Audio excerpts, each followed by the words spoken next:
Prontinho, tá gravando. Júnior vai entrar já já. Beleza. É. Antes estava fechada. Só um minutinho, né? Tá.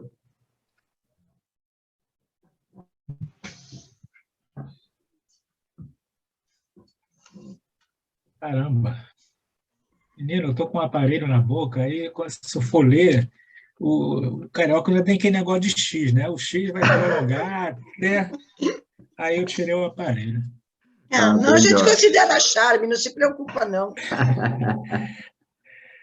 Antes estava fechada, opaca, mas quando me levantei, foi como se tivesse nascido da água. Saí molhada, a roupa colada à pele, os cabelos brilhantes, soltos. Qualquer coisa agitava-se em mim, e era certamente meu corpo apenas.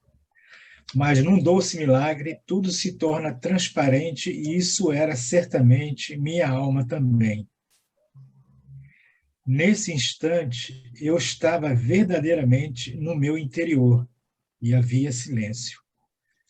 Só que meu silêncio, compreendi, era um pedaço do silêncio do campo, e eu não me sentia desamparada. O cavalo de onde eu caíra esperava-me junto ao rio. Montei-o e voei pelas encostas que a sombra já invadia e refrescava. Freei as rédeas, passei a mão pelo pescoço latejante e quente do animal.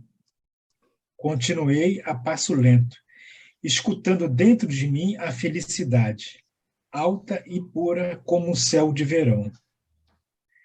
Alisei meus braços, onde ainda escorria a água. Senti o cavalo vivo perto de mim, uma continuação do meu corpo. Ambos respirávamos palpitantes e novos. Uma cor maciamente sombria deitara-se sobre as campinas mornas do último sol e a brisa leve voava devagar. É preciso que não esqueça, pensei, que fui feliz, que estou sendo feliz mais do que se pode ser. Mas esqueci, sempre esqueci. Eu estava sentada na catedral, numa espera distraída e vaga. Respirava opressa e o perfume roxo e frio das imagens. E, subitamente, antes que pudesse compreender o que se passava, como um cataclisma, o órgão invisível desabrochou em sons cheios, trêmulos e puros. Sem melodia, quase sem música, quase apenas vibração. As paredes compridas e altas, abóbadas da igreja, recebiam as notas e devolviam-nas sonoras, nuas e intensas. Elas transpassavam-me, entrecruzavam-me dentro de mim, enchiam meus nervos de estremecimentos, meu cérebro de sons. Eu não pensava pensamentos, porém música, insensivelmente sob o peso do cântico. Escorreguei do banco, ajoelhei-me sem rezar, aniquilada. O órgão emudeceu com a mesma subitaneidade com que iniciara, como uma inspiração.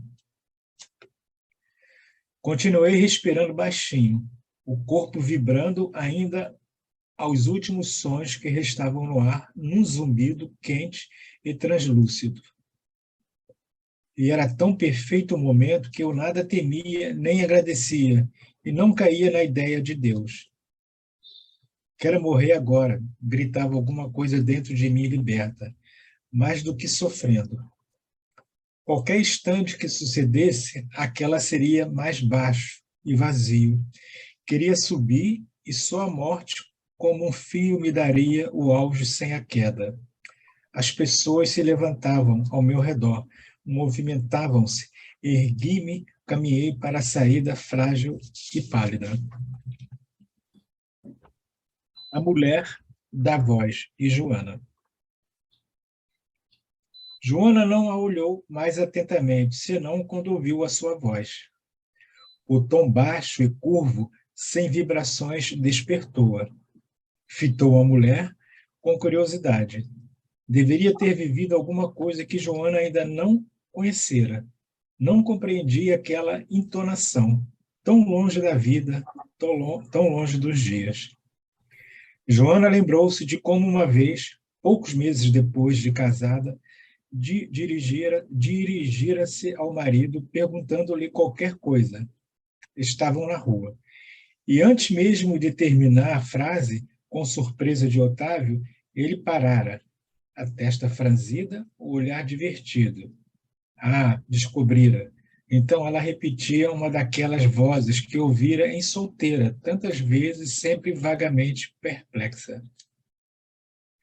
A voz de uma mulher jovem junto de seu homem, como a dela própria, que soara naquele instante para Otávio, aguda, vazia, lançada para o alto, com notas iguais e claras. Algo inacabado, estático, um pouco saciado, tentando gritar. Claros dias, límpidos e secos, voz e dias assexuados, meninos de couro em missa campal. E alguma coisa perdida, era encaminhando-se para um brando desespero. Aquele timbre de recém-casada tinha uma história frágil, que passava despercebida da dona da voz, mas não desta. Desde aquele dia, Joana sentia as vozes, compreendia-as ou não as compreendia. Provavelmente, no fim da vida, a cada timbre ouvido, uma onda de lembranças próprias subiria até sua memória. Ela diria: quantas vozes eu tive. Inclinou-se para a mulher. Chegara até ela à procura de uma casa onde morar e agradecia-se de ter ido sem o marido, porque, sozinha, estava mais livre para observar. E ali, sim, ali estava qualquer coisa que ela não esperara, uma pausa. Mas a outra nem olhava sequer.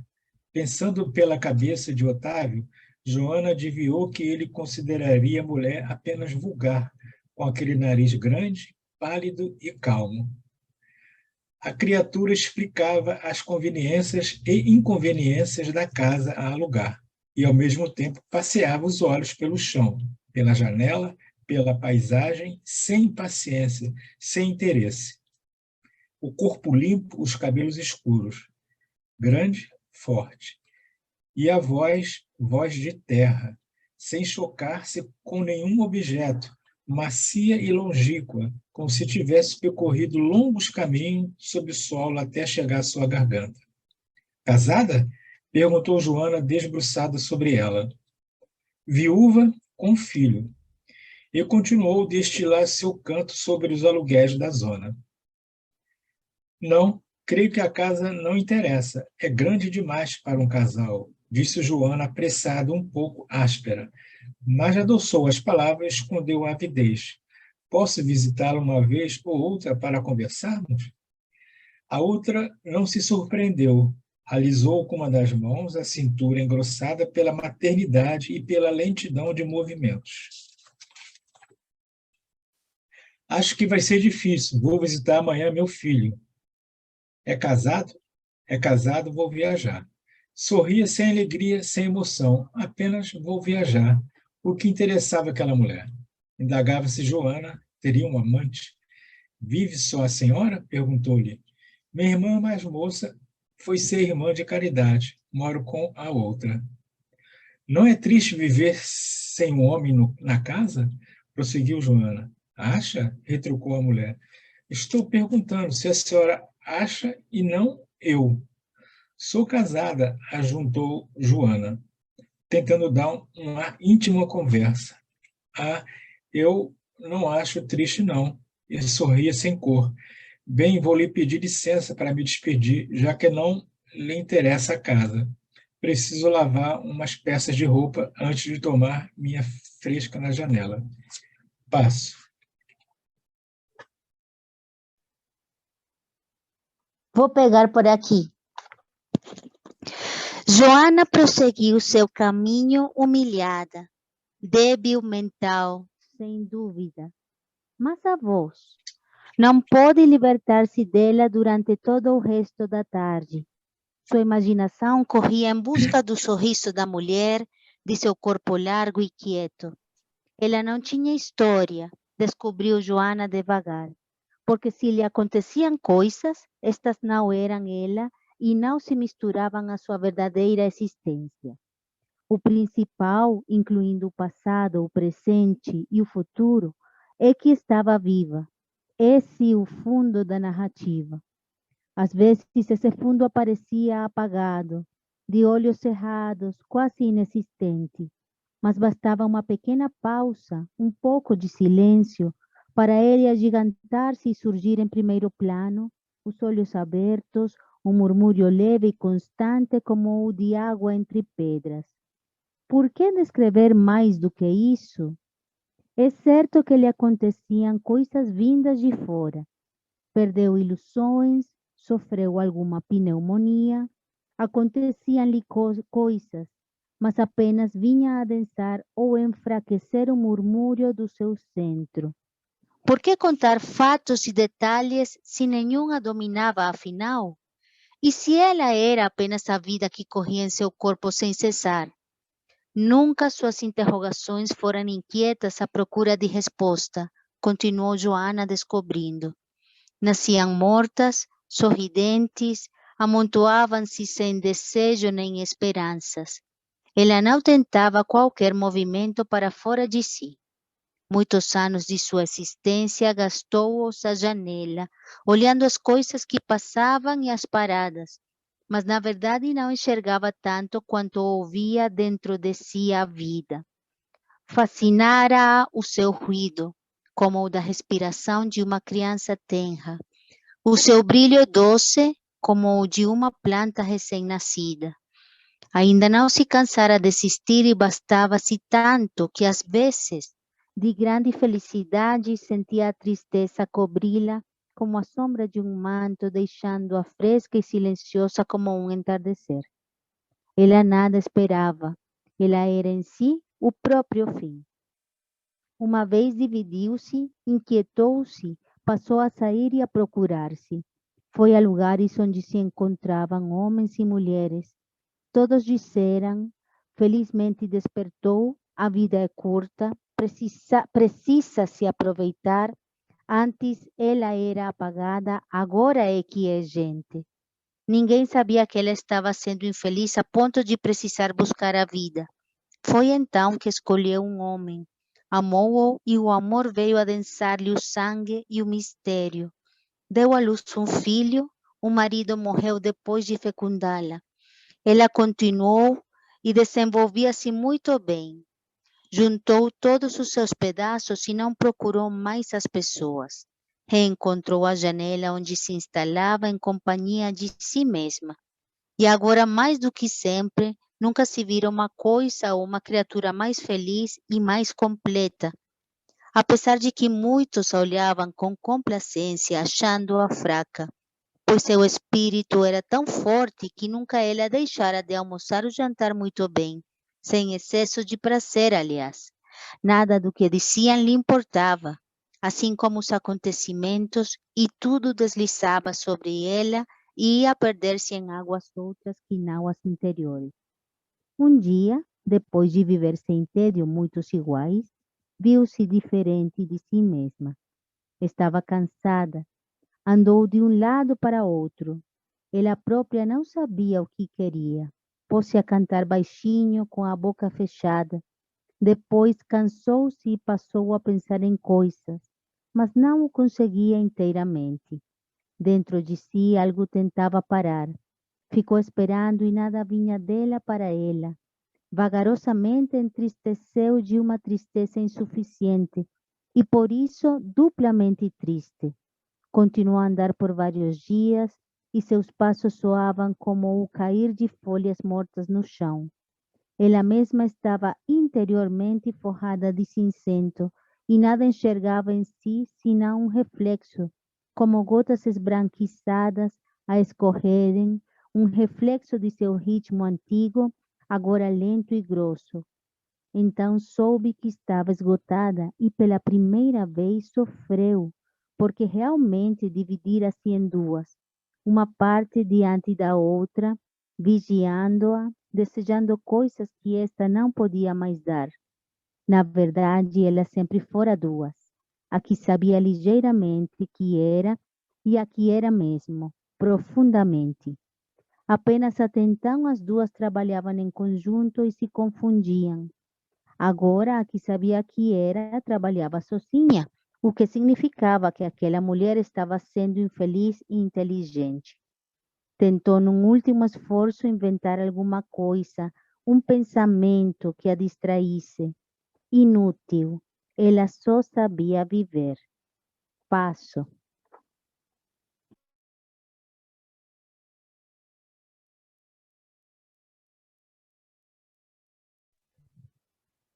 Boa pegada aqui. Até que a ausência de si mesma acabou por fazê-la cair dentro da noite, e pacificada, escurecida e fresca, começou a morrer.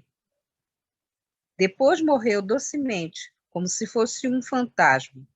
Não se sabe de mais nada por que ela morreu. Adivinha-se apenas que, no fim, ela também estava sendo feliz, com uma coisa ou uma criatura podem ser, porque ela nascera para o essencial, para viver ou morrer. E o intermediário era-lhe o sofrimento.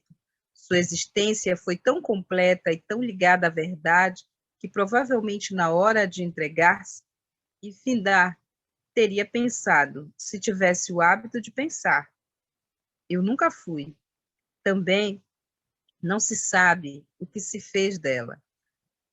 A uma vida tão bela deve ter-se seguido uma morte bela também. Certamente hoje é grãos de terra. Olha para cima, para o céu. Durante todo o tempo, às vezes chove, ela fica cheia e redonda nos seus grãos. Depois vai secando com o estio e qualquer vento a dispersa. Ela é eterna agora. Depois de um instante de absorção, Joana percebeu que a invejara. Aquele ser meio morto que lhe sorria, e falara num tom de voz desconhecido. Sobretudo pensou ainda, compreende a vida porque não é suficientemente inteligente para não compreendê-la. Mas de que valia qualquer raciocínio se subisse ao ponto de entendê-la, sem enlouquecer? No entanto, não se poderia conservar o conhecimento como conhecimento, mas transformá-lo em atitude de vida, único modo de possuí-lo, o exprimi-lo integralmente. E essa atitude não seria muito diversa daquela da qual repousava a mulher da voz. Eram tão pobres os caminhos da ação. Teve um rápido movimento com a cabeça impaciente, pegou num lápis, num papel, rabiscou em letra intencionalmente firme.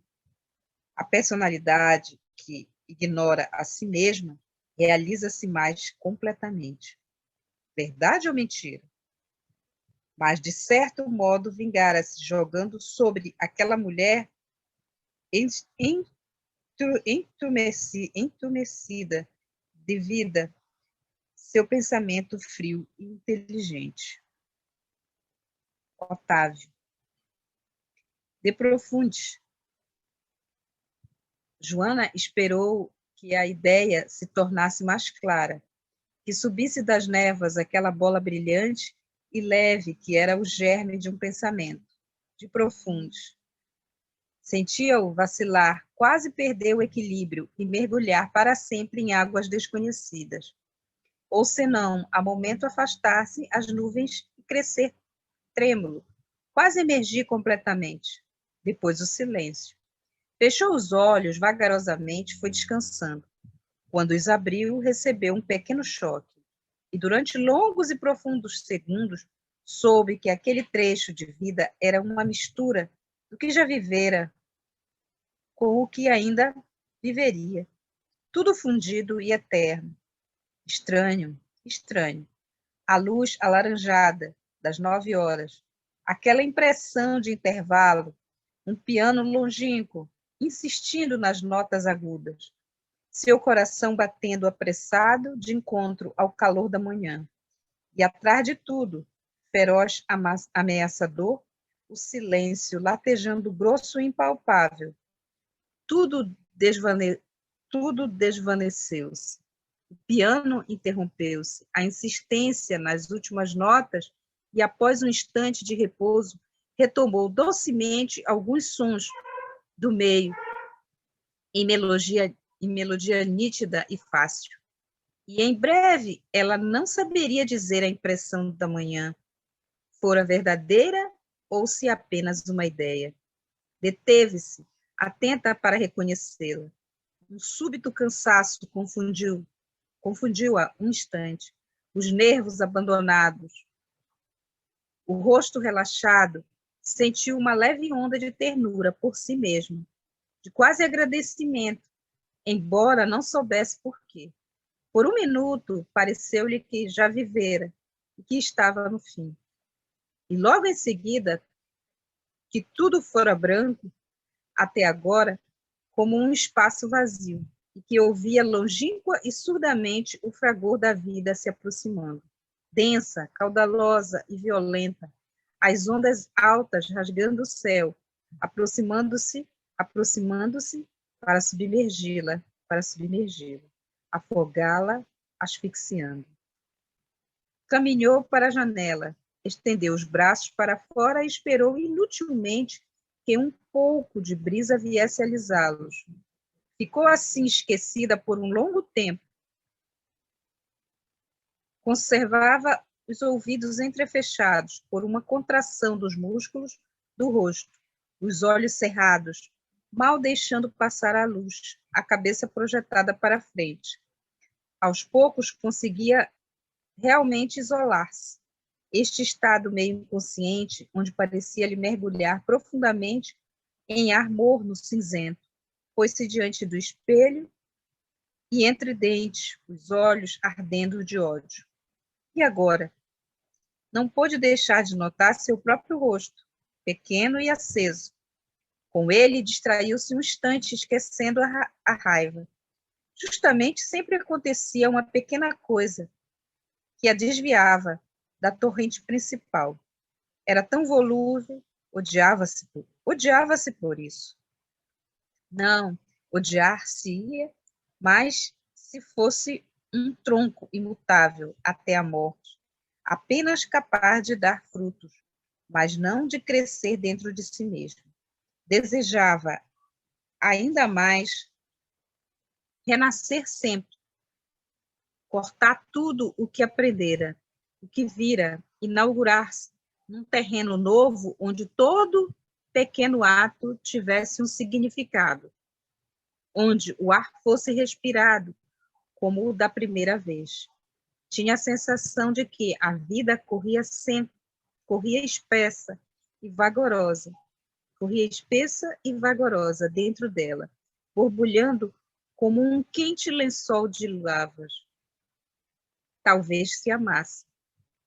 E se pensou longínquamente, de súbito um clarim cortasse com seu som agudo aquela manta da noite e deixasse a campina livre, verde e extensa. E então os cavalos brancos e nervosos, com movimentos rebeldes de pescoço e pernas, quase voando, atravessariam rios, montanhas, vales. Neles, pensando, sentia-se o ar fresco circular dentro de si próprio, como saído de alguma gruta oculta, úmida e fresca, no meio do deserto. Passe.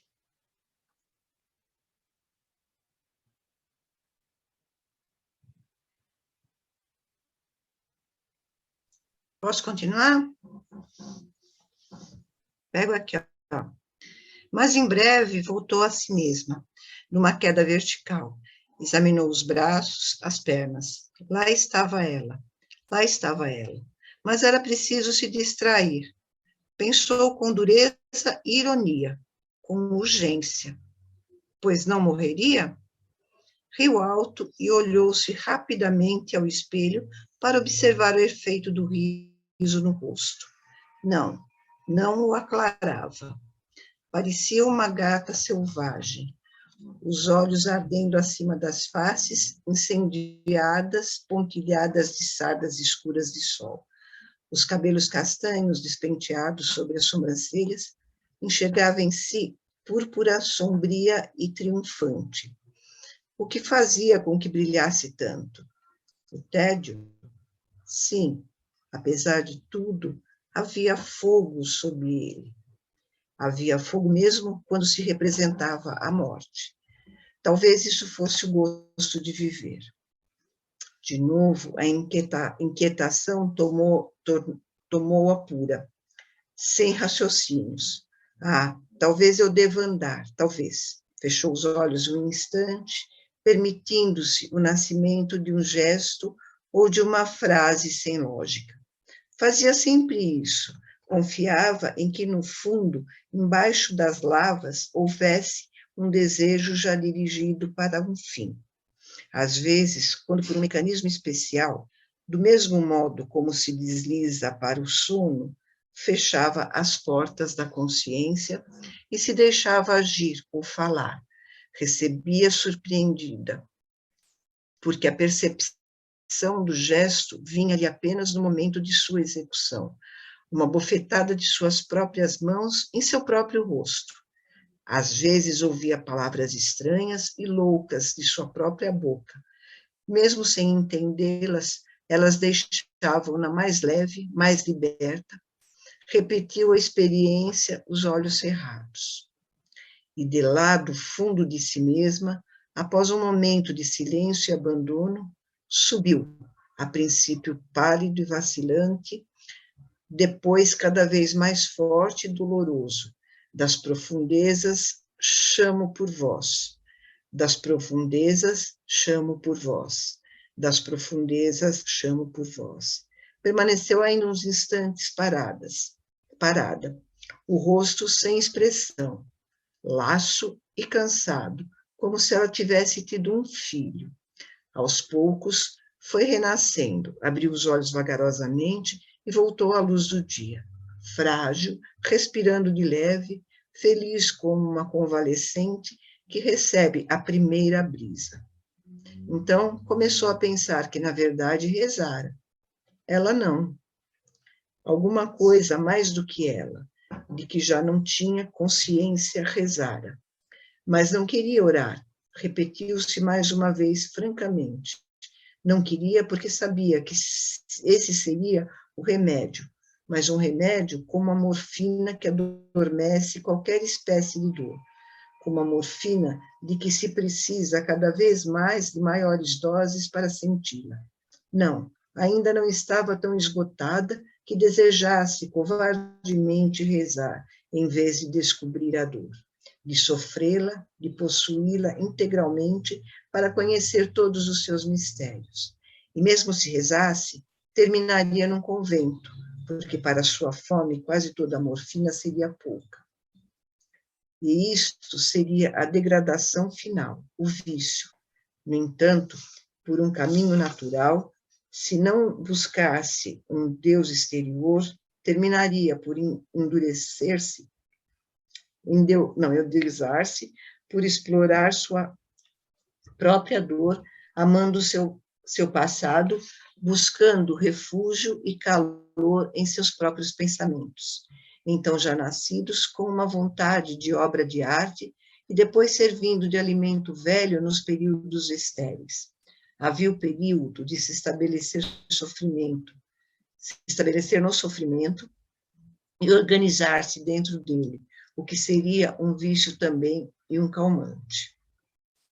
O que fazer então? O que fazer para interromper aquele caminho, conceder-se um intervalo entre ela e ela mesma, para mais tarde poder reencontrar-se sem perigo, nova e pura? O que fazer? O piano foi atacado deliberadamente em escalas fortes e uniformes. Exercícios, pensou, exercícios. Sim, descobriu divertida. Por que não? Por que não tentar amar? Por que não tentar viver? Passo. Música pura desenvolvendo-se numa terra sem homens, sonhava Otávio. Movimentos ainda sem adjetivos, inconscientes como a vida primitiva que pulsa nas árvores cegas e surdas, nos pequenos insetos que nascem, voam, morrem e renascem sem testemunhas. Enquanto a música volteia e se desenvolve, vivem a madrugada, o dia forte, a noite, com uma nota constante na sinfonia, a da transformação. É a música sem apoio em coisas, em espaço ou tempo, da mesma cor que a vida e a morte. Vida e morte em ideias isoladas do prazer e da dor, tão distantes das qualidades humanas que poderiam se confundir com o silêncio. O silêncio. O silêncio porque essa música seria necessária, a única possível, projeção vibrante da matéria. E do mesmo modo, porque não se entende a matéria e não se apercebe até que os sentidos com ela se choquem, não se ouviria sua música. E depois, pensou, fechar os olhos e ouvir a minha própria que se escoa vagarosa e turva como um rio barrento. A covardia é morna e eu a ela me resigno, depondo todas as armas de herói que 27 anos de pensamento me concederam. O que sou hoje nesse momento? Uma folha plana, muda, caída sobre a terra. Nenhum movimento de ar balançando-a, mal respirando para não se acordar. Mas por que, sobretudo, por que não usar as palavras próprias e enovelar-me, aconchegar-me em imagens? Por que me chamar de folha morta quando sou apenas um homem de braços cruzados? Novamente, no meio do raciocínio inútil, veio-lhe um cansaço, um sentimento de queda. Orar, orar. Ajoelhar-se diante de Deus e pedir. O quê? A absolvição. Uma palavra tão larga, tão cheia de sentidos. Não era culpado, ou era? De quê? Sabia que sim, porém continuou com o pensamento. Não era culpado, mas como gostaria de receber a absolvição? Sobre a testa, os dedos largos e gordos de Deus, abençoando-o como um bom pai. Um pai feito de terra e de mundo, contendo tudo, tudo, sem deixar de possuir uma partícula sequer que mais tarde pudesse lhe dizer: sim, mas eu não lhe perdoei. Cessaria então aquela acusação muda que todas as coisas aconchegavam contra ele. O que pensava afinal? Há quanto tempo brincava consigo mesmo imóvel? Teve um gesto qualquer. Prima Isabel entrou. Bendito, bendito, bendito, dizia seu olhar apressado e míope, ansioso por se retirar. Só abandonava aquele ar de estrangeira quando se sentava ao piano. Otávio encolheu-se como em pequeno. Ela então sorria, era humana. Chegava a perder o ar perfurador. Adquiria uma qualidade plana, mais fácil. Sentada ao piano, os lábios enfarinhados e velhos. Tocava Chopin, Chopin, sobretudo as valsas. Os dedos ficaram duros, dizia orgulhosa de tocar de cor. Falando, movia a cabeça para trás, num jeito subitamente coquete, de dançarina de café. Otávio corava.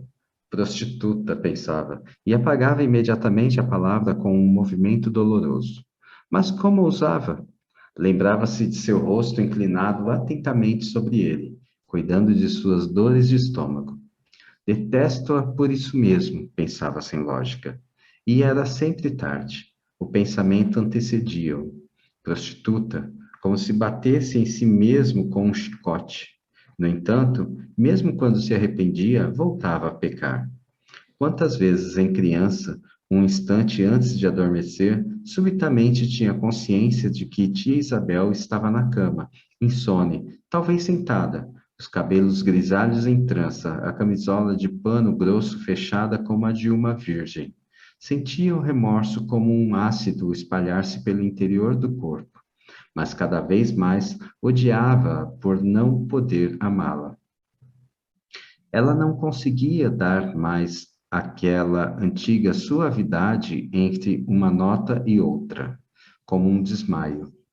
Um som prendia-se ao outro, áspero, sincopado, e as valsas explodiam fracas, saltitantes e falhadas. Às vezes, as badaladas passadas e ocas do velho relógio vinham dividir a música em compassos assimétricos.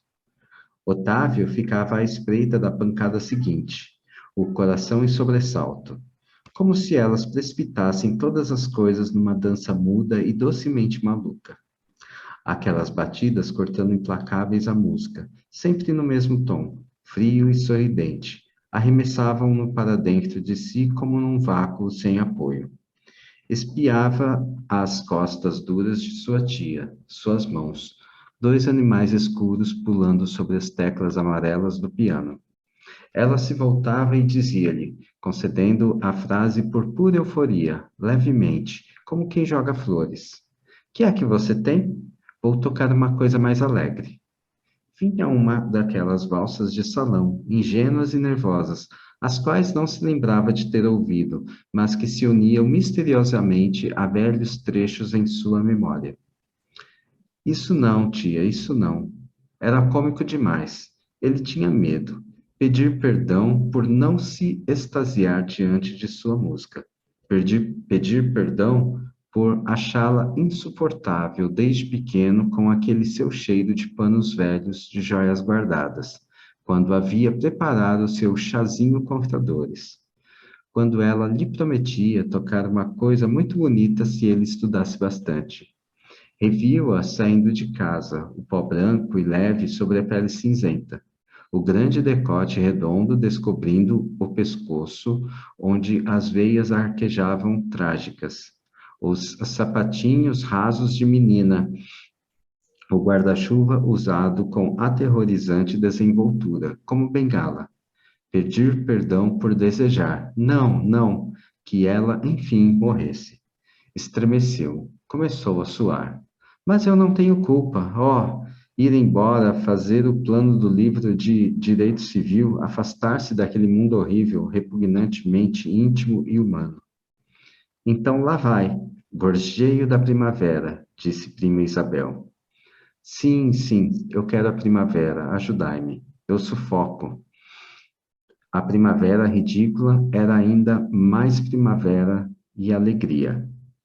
Essa música parece uma rosa azul, disse ela voltada a meio em sua direção, sorrindo levemente maliciosa. No rosto seco e rugoso, repentinamente, um veio d'água no deserto. Os dois pequenos brilhantes tremiam de suas orelhas murchas, duas pequenas gotas úmidas cintilantes. Ah, eram excessivamente frescas e voluptuosas. A velha possuía bens. Mas se usava os pendentes, era por uma razão que ele nunca soubera. Ela própria comprara as pedras, mandara engastá-las em brincos. Carregava-os como dois fantasmas sobre os cabelos grisalhos e arrepiados. Essa música parece uma rosa azul, dissera bem consciente de que só ela podia compreender. Por experiência, ele sabia que deveria perguntar-lhe o significado da frase e pacientemente dar-lhe o prazer de responder, mordendo o lábio inferior. Ah, isso é cá comigo. Dessa vez, no entanto, o antigo jogo emocionante não se realizou. Apenas ele evitou olhar para a velha e encontrar seu desapontamento. Levantou-se e foi bater no quarto da noiva. Ela cosia perto da janela. Fechou a porta, trancou-a a chave, ajoelhou-se perto dela. Encostou a cabeça no seu seio e de novo aspirou aquele perfume morno e adocicado de rosas velhas. Ela continuava a sorrir, ausente, quase misteriosa, como se prestasse ouvido ao rolar suave de um rio dentro de seu peito. Otávio, Otávio, disse ela com sua voz doce e longínqua. Nenhum dos habitantes daquela casa, nem a prima solteirona, nem Lídia, nem os criados viviam, pensou Otávio. Mentira, retrucou-se, só ele estava morto. Mas continuou, fantasmas, fantasmas, as vozes distantes, nenhuma espera, a felicidade. Lídia, disse, me perdoe. Mas o quê? Espantou-se ela discretamente. Tudo. Vagamente, ela achou que deveria concordar e silenciou. Otávio, Otávio, tão mais fácil falar com as outras criaturas. Se não o quisesse tanto, como seria difícil suportar toda aquela incompreensão da parte dele. Só se entendiam quando se beijavam, quando Otávio encostava a cabeça assim, no seu seio. Mas a vida era mais longa, pensava assustada. Haveria momentos em que olharia de frente para ele sem que sua mão pudesse alcançar a dele. E então, o silêncio pesando. Estaria sempre separado dela e apenas se comunicariam nos instantes destacados, nas horas de muita vida e nas horas de ameaça de morte. Mas não bastava, não bastava. A vida em comum era necessária exatamente para viver os outros momentos, pensava assustada, raciocinando com esforço. A Otávio só poderia dizer as palavras imprescindíveis, como se ele fosse um Deus com pressa. Se alongava numa daquelas conversas vagarosas e sem objetivo que lhe davam tanto prazer, notava-lhe a impaciência ou, se não, o rosto excessivamente paciente, heróico. Otávio, Otávio, o que fazer? Sua aproximação era um toque mágico, transformava num ser realmente vivo, cada fibra respirando cheia de sangue, ou se não, não a agitava. Adormecia como se viesse simplesmente, quietamente, aperfeiçoá-la. Sabia que era inútil resolver sobre o próprio destino. Amava Otávio desde o momento em que ele a quisera, desde pequenos, sob o olhar alegre da prima, e sempre o amaria. Inútil seguir por outros caminhos quando para um só seus passos a guiavam. Mesmo quando ele a feria, ela se refugiava nele contra ele. Ela era tão fraca. Em vez de sofrer ao reconhecer sua fraqueza, alegrava-se. Sabia vagamente, sem se explicar, que desta é que vinha o seu apoio para Otávio. Sentia que ele sofria, que escondia alguma coisa viva e doente na sua alma e que ela só poderia ajudá-lo usando de toda a passividade que dormia em seu ser. Às vezes revoltava-se longínquamente. A vida é longa. Temia os dias, um atrás do outro, sem surpresas, de puro devotamento a um homem. A um homem que disporia de todas as forças da mulher para a sua própria fogueira, num sacrifício sereno e inconsciente de tudo que não fosse sua própria personalidade. Era uma falsa revolta, uma tentativa de libertação que vinha, sobretudo, com muito medo de vitória. Procurava, durante alguns dias, tomar uma atitude de independência, o que só realizava com um pouco de sucesso pela manhã, quando acordava, ainda sem ter visto o homem. Bastava sua presença, apenas pressentida, para toda ela anular-se e ficar à espera. À noite, sozinha no quarto, queria-o. Todos os seus nervos, todos os seus músculos doentes. Resignou-se, pois. A resignação era doce e fresca. Nascera para ela. Otávio espiou-lhe os cabelos escuros, presos modestamente atrás das orelhas grandes e feias. Espiou-lhe o corpo grosso e firme, como um tronco, as mãos sólidas e bonitas. E de novo, como o refrão mole de uma canção, repetiu-se. O que me liga a ela? Tinha pena de Lídia. Sabia que mesmo sem motivo, mesmo sem conhecer outra mulher, embora ela fosse a única, ele a abandonaria alguma vez. No dia seguinte até. Por que não? Sabe? Disse. Sonhei essa noite com você. Ela abriu os olhos, iluminando-se toda. Mesmo? O quê? Sonhei que íamos os dois por um campo cheio de flores, que eu colhia lírios para você, que você estava toda de branco. Mas que sonho bonito, sim, bem bonito. Otávio, sim? Você não se incomoda que eu pergunte? Quando vamos casar? Não há nada que nos impeça. Preciso saber por causa do enxoval. E são 7:55, aí deixa para casar no outro, na quarta que vem, né? Mas será que vai? Sei lá, né? Quando a noiva pergunta assim, é porque a enrolação já tá rolando, né? Acho que vai rolar casório. Pontinhos de interrogação para a próxima semana. E aí, gente? Rapaz, Clarice, eu acho que tem que ler esse livro várias vezes, né? Ou Pois então é. ler desde pequenininho para quando chegar numa certa idade você entender a Clarice. Boa. Boa. Eu acho que a gente já está numa fase muito avançada para Pois é. entender de cara, assim, né? Não, mas ela traz uma surpresa. Eu gostei muito dessa frase aqui, ó. Nesse instante, eu estava verdadeiramente no meu interior e havia silêncio. Eu achei assim muito bacana. E tem umas coisas assim que ela fala que te dá um choque, assim, duas palavras, infeliz e inteligente. Você para você pensar, né? É uma coisa assim, infeliz e inteligente, é uma coisa que eu nunca li em lugar nenhum.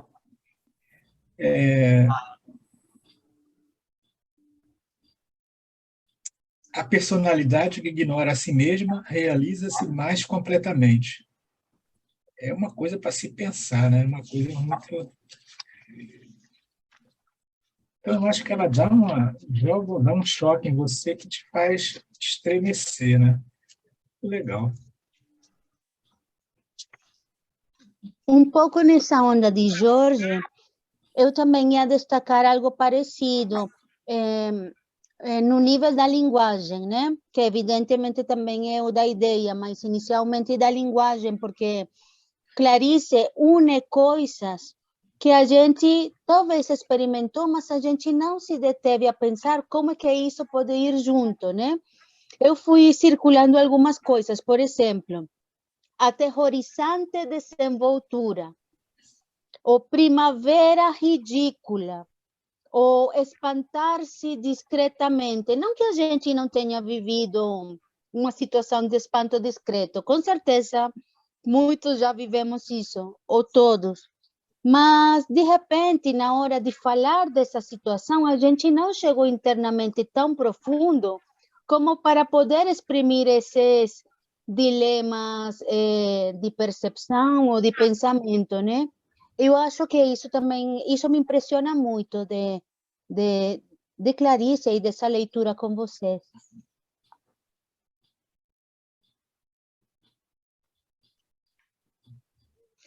Uma que eu havia marcado aqui, não sei se foi essa que o Jorge citou, a personalidade que ignora a si mesma realiza-se mais completamente. É uma para parar para pensar. Então, você marca para depois você voltar e começar a pensar para tentar entender, né? Porque na lida assim você não consegue. Então, essa foi uma delas. Deixa eu ver o que mais. Eu gostei de um trecho, né? Me identifiquei com esse sentimento dela. Renascer sempre, cortar tudo que aprendeu e inaugurar-se num terreno novo, respirar o ar como se ele fosse respirado pela primeira vez, né? Então, por enquanto, eu me identifiquei com isso.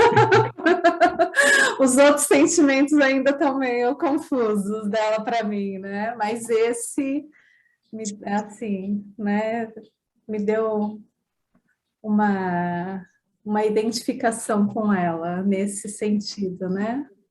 Talvez seja isso que ela chame mais que liberdade, né? Que é sempre essa renovação, né? Talvez, né? Não sei. Vamos terminar a leitura. E essa aqui é boa, gente. Mesmo quando ele a feria, ela se refugiava nele contra ele. Aí pira, né? Aí dá uma pirada na cabeça, gente. Af, né? Ele a feria, ela se refugiava nele contra ele. Então, realmente. E acho que é mais ou menos nesse pedaço aí que ela fala também da fraqueza, né? Meio que a fraqueza a fraqueza dela que fortalece ele, alguma coisa assim. Ela faz essa relação, assim, né? Da fraqueza, né? Foi sim. É bem profundo, é atual. Nesse trecho ela fala também de uma revolta de independência, mas pela manhã, antes de ver ele, e quando ela vê ele, já tudo retorna e ela se resigna, né? Ai. Difícil. Aquela coisa também tem uma parte que fala da covardia do rezar, né?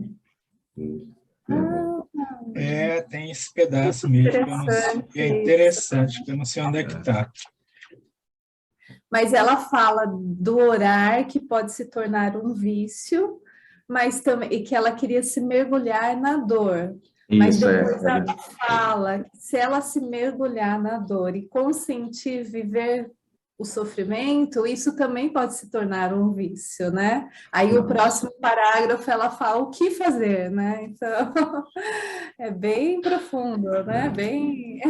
Não, isso nossa, para anotar e pendurar no consultório. Ai, gente. Parece que vai ganhar vários pacientes. Todo mundo começa como fala? A pensar, né? Nessas frases, nesses sentimentos, né? E acaba despertando, né? Sentimentos. São vários cutucões que vai dando, que depois ela te desafia a ir buscar o que realmente está ali, né? Pelo menos eu estou vendo assim. Pois é. Danada essa Clarice. Que mais, gente? Que mais? Algo mais?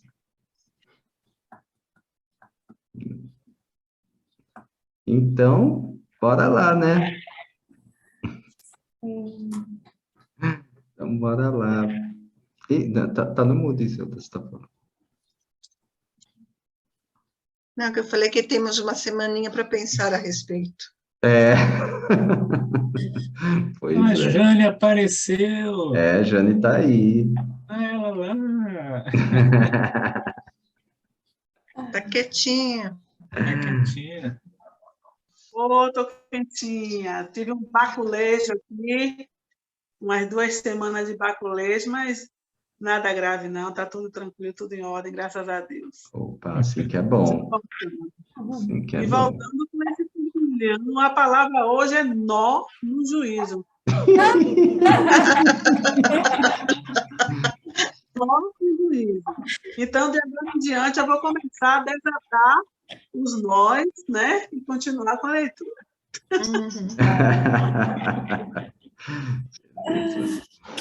Então tá bom, gente. São 8h03 já. Então, semana que vem a gente volta para ver se sai casório, mas parece que não. Então tá bom. Tchau, tchau, gente. Tchau, boa noite. Boa noite. De Miss, tchau de Miss.